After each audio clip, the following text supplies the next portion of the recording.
Get out your pitchforks and torches. Time for tonight's worst persons in the world.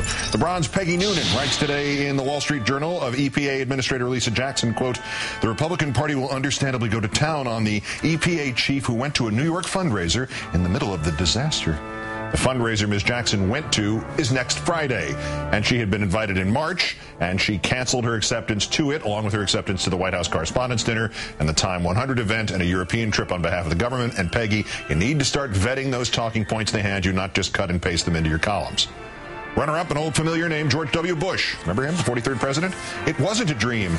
In a new Oliver Stone documentary, Nestor Kirchner, the then president of Argentina, now his wife is the president, says that in their January 2004 meeting, he suggested to President Bush that the U.S. should repeat its strategy of nation rebuilding from right after the Second World War. And he stood up from his chair and got angry. He told me, "A Marshall Plan? No, that's a crazy idea from the Democrats. What needs to be done here, and the best way to revitalize the economy is, the United States has grown based on wars," he told me. That's what he told me. Kirchner says Bush also claimed all the economic growth that the U.S. had been based on the different wars it had waged. So the 90s boom was based on what? Kuwait?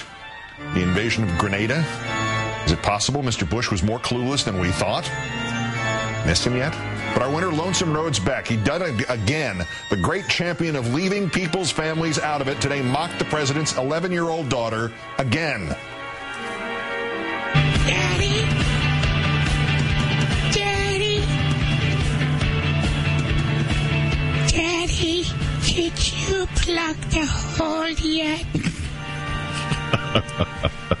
Daddy? No, I didn't, honey. Why do you hate black people so much? The part white, honey.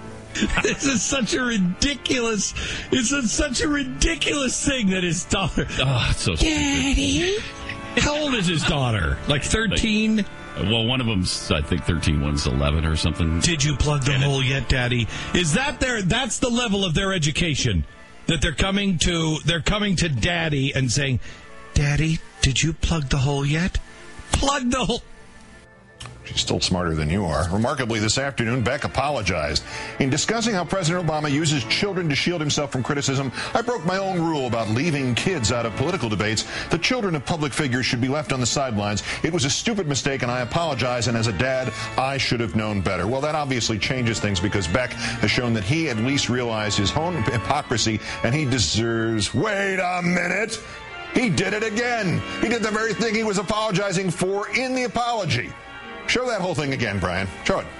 In discussing how President Obama uses children to shield himself from criticism. In apologizing for breaking his own rule about leaving kids out of political debates, he put the president's kids back into political debates. This guy is so feral that even in his brief moment of semi-sanity, he's still completely nuts. Loathsome Rhodes Beck, today's worst person in the world.